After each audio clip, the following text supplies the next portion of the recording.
حي على الفلاح.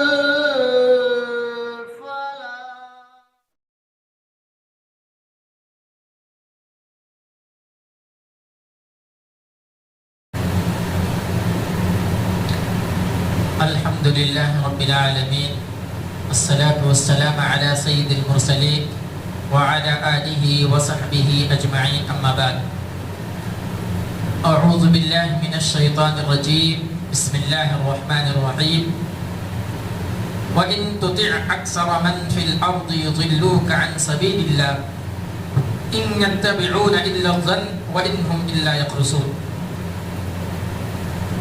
الحمدللہ آج 15 تراویح مکمل ہوا. اس کے علاوہ الحمدللہ 8ویں پارے میں آدھا پارہ ہو گیا ہے اور تفسیر میں انشاءاللہ آج سورہ انعام مکمل ہو جائے گا الحمدللہ. اعلان ہوا ہے مسجد کے لیے تو آپ لوگ بڑھ چڑھ کے اس میں حصہ لیں. ایسا نہ ہو کہ ہمارا دل اتنا سخت ہو جائے کہ ہم دینی کام سے بہت زیادہ پیچھے ہو جائیں. دل کا سخت ہونا بھی اللہ رب العالمین کی جانب سے ایک عذاب ہے. اللہ کے نبی صلی اللہ علیہ وسلم کے بارے میں آتا ہے کہ اگر اللہ کے نبی سخت ہوتے، رحم دل نہ ہوتے تو اسلام ہم تک نہ پہنچتا. وَلَوْ كُنْتَ فَظًّا غَلِيظَ الْقَلْبِ لَانفَضُّوا مِنْ حَوْلِكَ. اگر اللہ کے نبی صلی اللہ علیہ وسلم کے دل سخت کر دیا جاتا تو لوگ آپ کے ارد گرد کوئی نہیں ہوتا، لوگ دور بھاگتے. اس لیے دل ایسا نہ ہو کہ سخت ہو جائے. ایک آدمی اعلان کر رہا ہے، بات کر رہا ہو، سامنے والے کچھ فرق نہ ہو. ایسا نہیں ہونا چاہیے. دین کی باتیں ہیں، دین کا کام ہے، آپ اس میں بڑھ چڑھ کر حصہ لیں. اللہ رب العالمین نے موقع دیا ہے. اگر اللہ نے آپ کو چنا ہے تو خوش نصیبی ہے، جتنا بھی ہو پائے. ایسا نہیں ہے کہ آپ پورا اٹھا کر کے دے دیں. حضرت عمر فاروق اور حضرت ابوبکر نہیں ہو سکتے، لیکن پھر بھی انہیں کے نقش قدم پہ ہم چل رہے ہیں تو جتنا ہو پائے اتنا کوشش کریں. خاص طور سے میں خواتین حضرات سے بھی گزارش کروں گا، اور سننے میں آیا ہے کہ الحمدللہ خواتین بڑھ چڑھ کر حصہ لیتی ہیں، تو اس سال بھی آپ لوگ بڑھ چڑھ کر حصہ لیں. انشاءاللہ یہ ہم اور آپ کے لیے ذخیرہ آخرت ہوگا. اللہ رب العالمین اس کا بدلہ ہم کو دنیا میں بھی دے گا اور آخرت میں بھی دے گا. ذالک فضل اللہ یؤتیہ من یشاء. اللہ رب العالمین اپنے فضل سے جس کو چاہتا ہے جتنا دیتا ہے. تو ہم اور آپ بڑھ چڑھ کے حصہ لیں. انشاءاللہ دنیا میں بھی فائدہ ہوگا اور آخرت میں بھی فائدہ ہوگا. سورہ انعام کی ایک آیت ہے، اللہ رب العالمین فرما رہا ہے حق اور باطل کا معیار کیا ہے. حق پر لوگ کتنے لوگ رہتے ہیں اور باطل پر لوگ کتنے رہتے ہیں، اسی کے بارے میں اللہ رب العالمین نے فرمایا ہے وَإِن تُطِعْ أَكْثَرَ مَنْ فِي الْأَرْضِ يُضِلُّوكَ عَنْ سَبِيلِ اللَّهِ، کہ اگر آپ دنیا کے اندر دیکھیں گے تو زیادہ تر لوگ ایسے ہیں جو ایسی باتیں کرتے ہیں کہ صرف دماغ سے چلتے ہیں، قیاس لگا کر کے باتیں کرتے ہیں. اس کا نہ تو دین سے کوئی مطلب ہوتا ہے، نہ تو قرآن سے کوئی مطلب ہوتا ہے، نہ تو حدیث سے کوئی مطلب ہوتا ہے. تو اللہ رب العالمین یہ کہہ رہا ہے وَإِن تُطِعْ أَكْثَرَ مَنْ فِي الْأَرْضِ يُضِلُّوكَ عَنْ سَبِيلِ اللَّهِ. دنیا میں زیادہ لوگ ایسے ہیں کہ اگر آپ ان کا کہنا مانیں گے تو آپ گمراہ ہو جائیں گے. إِن يُضِلُّوكَ إِن يَتَّبِعُونَ إِلَّا الظَّنَّ وَإِنْ هُمْ إِلَّا يَخْرُصُونَ. کیونکہ وہ بات جو کرتے ہیں وہ قیاس لگا کر کے بات کرتے ہیں. دین سے اس کا نہ تو کوئی مطلب ہوتا ہے، نہ تو اسلام سے اس کا کوئی مطلب ہوتا ہے. یہاں کہنے اللہ رب العالمین یہ کہنا چاہتا ہے کہ کم لوگ جو ہوتے ہیں، اکثر یہ دیکھا جاتا ہے جو تعداد کم ہوتی ہے وہی لوگ دین پر ہوتے ہیں اور وہی لوگ پہلے دین کو سمجھتے ہیں. اور زیادہ تر لوگ ایسے ہوتے ہیں جو عقل سے کام لیتے ہیں، دین میں نہیں آتے ہیں، قرآن کے مطابق اپنی زندگی نہیں گزارتے ہیں. ہم اور آپ اگر دیکھیں گے تو ابھی یہیں پر دیکھیں، مسجد سے دیکھ لیجیے آپ، دین کی باتیں ہو رہی ہیں، قرآن کی باتیں ہو، تعداد کتنی ہے؟ بہت کم ہے. تو حق بات سننے کے لیے یا حق پر چلنے کے لیے تعداد جو ہوتی ہے بہت کم ہوتی ہے، اور باطل جو چیز ہوتی ہے اس کی طرف لوگ زیادہ ہوتے ہیں. یہ شیطان جو ہے باطل کو، غلط چیز کو اتنا مزین کر کے لوگوں کے سامنے پیش کرتا ہے کہ لوگ اس کی طرف بھاگتے ہیں. آپ یہیں پر دیکھ لیجیے کتنی تعداد ہے. نماز میں بھی تعداد کم تھی، تراویح کی نماز میں بھی تعداد کم تھی، ہوتے ہوتے وتر کی نماز تک لوگ بھاگ گئے.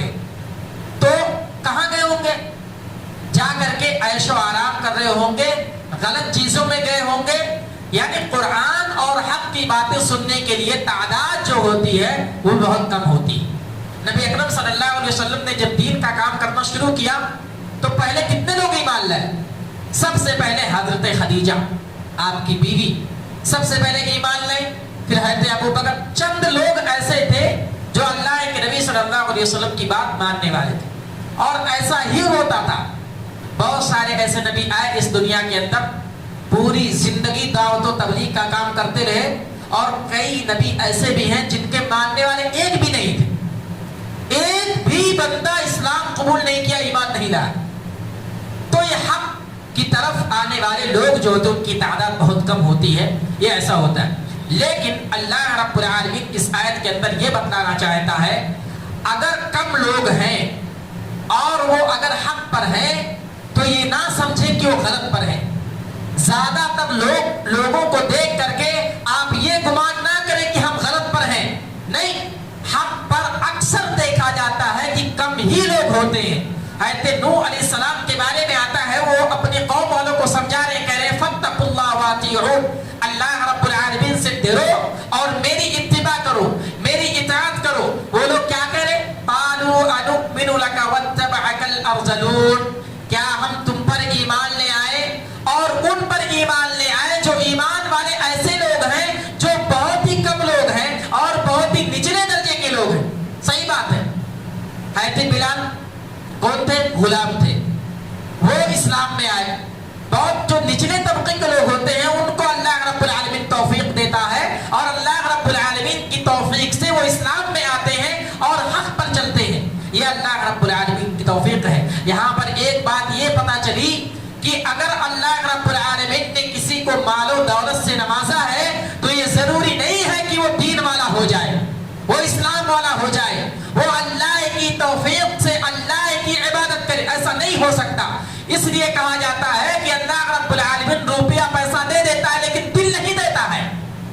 دل بڑا نہیں ہوتا ہے، وہ اللہ کی راہ میں مال کو خرچ نہیں کرتا ہے، صرف اللہ کی عبادت نہیں کرتا ہے. مال و دولت سے نوازا گیا، غلط چیزوں پر اس کو لگاتا ہے، غلط راستوں پر اس کو خرچ کرتا ہے، غلط راستوں پر اس پر صرف کرتا ہے. تو اللہ رب العالمین کی توفیق ہے کہ اللہ رب العالمین جس کو چاہتا ہے اس کو چنتا ہے اور اس کو حق کی باتیں بتلاتا ہے، اور وہ آدمی سیدھے راستے پر چلتا ہے، اور سیدھے راستے پر چل کر کے وہ اللہ رب العالمین کی بارگاہ میں برگزیدہ ہو جاتا ہے، مقرب ہو جاتا ہے، اور اللہ رب العالمین اس کو پسند کر لیتا ہے. تو یہ کم تعداد میں ہونا اور حق پر ہونا یہ کوئی معیوب کی بات نہیں ہے. اللہ رب العالمین نے اتہاس میں، قرآن میں اور نبی اکرم صلی اللہ علیہ وسلم کے زمانے میں ہر دور میں حق پر وہی لوگ ہوتے تھے جو کم لوگ ہوتے تھے.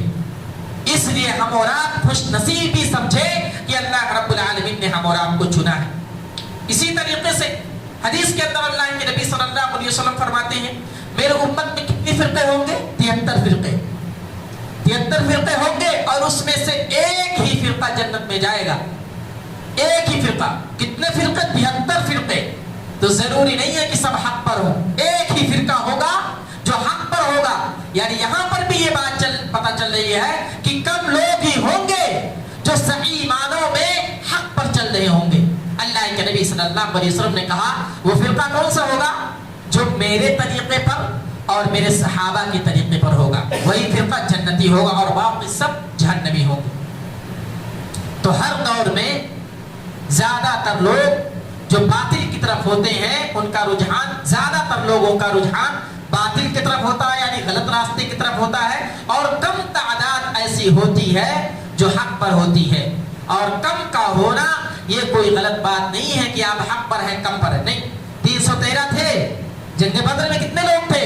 313. کتنے پر بھاری پڑے؟ 1000 پر. ان کو پتا تھا کہ ہم حق پر ہیں، ان کے دل کے اندر ایمان تھا، جذبہ اللہ کا لڑنے کا، شہید ہونے کا، اللہ کے راستے میں قربان ہونے کا جذبہ تھا، اور اللہ رب العالمین نے ان کو فتح دی، جیت دی. تو کم لوگ ہی ہیں جنہوں نے اتہاس لکھا اور تاریخ میں ان کا نام آیا. اس لیے ہم اور آپ بھی جہاں کہیں بھی موقع ملے ہم بڑھ چڑھ کر حصہ لیں، اللہ رب العالمین انشاءاللہ اس کا بدلہ دے گا. اور اگر حق پر ہے تو چاہے اکیلے ہو، اگر حق پر ہے تو ڈٹے رہیں. اللہ رب العالمین کی نظر میں آپ برگزیدہ ہیں، اللہ کی نظر میں آپ محبوب ہیں، اللہ کی نظر میں آپ پسندیدہ ہیں. تو اس آیت کے اندر اللہ رب العالمین یہی فرما رہا ہے کہ زیادہ تر لوگوں کو دیکھ کر کے آپ غلط راستے پر نہیں جانا، حق جو ہے اسی راستے پر چلنا۔ آگے اللہ رب العالمین 10 بڑے گناہ جو ہیں اللہ رب العالمین نے جن کو حرام کر دیا ہے اس کے بارے میں فرما رہا ہے کہ 10 ایسے گناہ ہیں جس کو اللہ رب العالمین نے حرام کر دیا ہے۔ کیا ہے؟ اللہ رب العالمین فرما رہا ہے قُلْ تَعَالَوْا أَتْلُ مَا حَرَّمَ رَبُّكُمْ عَلَيْكُمْ کہ اے نبی پاک صلی اللہ علیہ وسلم آپ لوگوں کو بتلا دیجئے، آپ لوگوں کے سامنے پڑھ کر کے بتلا دیجئے کہ تمہارے رب نے تم پر حرام کر دیا ہے۔ کون کون سی چیزیں ہیں؟ اللہ تشرکوا بہ شیئا، سب سے پہلے چیز کیا ذکر کیا گیا؟ اللہ کے ساتھ کسی کو شریک نہ کرنا۔ شرک سب سے بڑا ظلم، کل کے درس میں زیادہ تر باتیں شرک کے تعلق سے ہوئی ہیں، اس لیے تفصیل میں جانے کی ضرورت نہیں ہے۔ اللہ تشرکوا بہ شیئا، اللہ کے ساتھ کسی کو شریک نہ کرنا، اللہ کی عبادت میں کسی کو شریک نہ ٹھہرانا۔ وبالوالدین احسانا، دوسرے نمبر پر کیا ذکر کیا؟ اگر والدین اس دنیا کے اندر زندہ ہیں، اگر ماں اور باپ میں سے کوئی ایک زندہ ہے تو اس کی نافرمانی نہ کرنا۔ شرک سب سے بڑا ظلم، اس کے بعد جو ذکر کیا جا رہا ہے حرام کر دیا اللہ رب العالمین نے، کیا ہے؟ والدین کی نافرمانی۔ اور یہ بہت بڑا المیہ ہے مسلمانوں، ہم اور آپ کے اندر آج والدین کی کوئی قدر نہیں ہے، قدر و منزلت نہیں ہے۔ آدمی اپنے بزنس میں لگا ہوا، کام کاج میں لگا ہوا، 5 منٹ وقت نہیں دیتا اپنے ماں باپ کو، 5 منٹ بیٹھ کر کے سکون سے بات کر، نہیں، ٹائم نہیں ہے۔ دن بھر کام کرنا، رات میں آرام کرنا، ماں باپ کو ٹائم نہیں دینا، غلط بات ہے۔ وبالوالدین احسانا، اپنے والدین کے ساتھ بیٹھو۔ اللہ رب العالمین اور اللہ کے نبی صلی اللہ علیہ وسلم نے کیا کہا؟ ماں کے قدموں کے نیچے جنت ہے۔ جنت چاہتے ہو تو اپنی ماں کی خدمت کرو۔ ایک صحابی نبی اکرم صلی اللہ علیہ وسلم کی خدمت میں آتے ہیں، کہتے ہیں میں جنگ پر جانا چاہتا ہوں، میں شہید ہونا چاہتا ہوں۔ اللہ کے نبی صلی اللہ علیہ وسلم سوال کرتے ہیں کیا تمہارے گھر میں والدین ہیں؟ ماں اور باپ میں سے کوئی ہے، کوئی زندہ ہے؟ کہتے ہیں باپ نہیں ہے، والدہ ہے۔ اللہ کے نبی صلی اللہ علیہ وسلم کہتے ہیں جنگ پر جانے کی ضرورت نہیں ہے، جنت تمہارے گھر میں ہے۔ اپنے والدہ کی خدمت کرو، اپنے والدہ کے پاس بیٹھو، ان کی خدمت کرو، تمہیں جنگ پر جانے کی ضرورت نہیں ہے۔ کہتے ہیں ہم کو نیکی کرنے کا موقع نہیں ملتا۔ ارے میرے بھائی، گھر کے اندر بیٹھو، آپ اپنے والدہ سے بات کرو، ان کی جو ضرورت ہے اس کو پوری کرو۔ اللہ رب العالمین تم کو جنت دے دے گا، تمہارے گھر میں جنت ہے۔ اللہ کے نبی صلی اللہ علیہ وسلم کی ایک حدیث ہے، کیا فرما رہے؟ میں بار بار کر رہا ہوں، جنت اسی رمضان کے تعلق سے ہے کہ 3 آدمی کے بارے میں اللہ کے نبی صلی اللہ علیہ وسلم نے بد دعا دی۔ ایک وہ آدمی جو رمضان کا روزہ پایا اور اہتمام کر کے اپنے آپ کو جنت کا مستحق نہ بنا لے۔ دوسرا کون سا آدمی؟ اپنے والدین میں سے کسی ایک کو پا کر کے اس کی خدمت کر کے اپنے آپ کو جنت کا مستحق نہ قرار پایا۔ تو اپنے والدین کی خدمت کیجیے، اگر ہم اور آپ کے گھر میں ہیں تو ان کی عزت کیجیے، ان کی خدمت کیجیے۔ یہ دوسرا ظلم قرار دیا اللہ رب العالمین نے کہ اپنے والدین کے ساتھ آپ جو ہے نافرمانی نہ کریں۔ وَلَا تَقْتُلُوا أَوْلَادَكُمْ مِنْ إِمْلَاقٍ، اللہ رب العالمین نے کہا کہ اپنی اولاد کو قتل نہ کرو، اپنی اولاد کی قتل نہیں کرنی چاہیے۔ کس بنا پر؟ من املاق، یہ طریقہ ہے، کہتے ہیں ہم دو ہمارے دو۔ کیا کہتے ہیں آج کے دور میں ٹرین چل رہا ہے، ہم دو ہمارے دو؟ نہیں، اللہ رب العالمین نے کہا کہ آپ اس خوف سے اپنے بچوں کو مت مار دو کہ روزی کہاں سے آئے گی، کیسے پالوں گا، کفالت کیسے کروں گا، ان کا مکلف کون ہوگا؟ اللہ رب العالمین کہہ رہا نحن نرزقکم وإیاہم، میں روزی دینے والا ہوں، میں ان کی کفالت کرنے والا ہوں، میں ان کو جو ہے ان کے کھانے پینے کا بندوبست کروں گا۔ اس خوف سے تم اپنے بچوں کا قتل مت کرو، اپنی اولاد کا قتل مت کرو کہ میں ان کو کہاں سے جلاؤں گا، کہاں سے کھلاؤں گا، کہاں سے پہناؤں گا۔ اللہ رب العالمین کہہ رہا میں ان کی کفالت کروں گا، میں ان کو روزی دوں گا۔ اللہ رب العالمین نے یہ حرام قرار دیا ہے۔ آج دیکھیے جگہوں پر ابورٹ کیا جاتا ہے، بچوں کو جو ہے زندہ درگور کر دیا جاتا ہے، دنیا میں آنے سے پہلے ان کو موت کے گھاٹ اتار دیا جاتا ہے۔ اس سے اللہ رب العالمین نے منع فرمایا ہے اور کہا یہ حرام کام ہے۔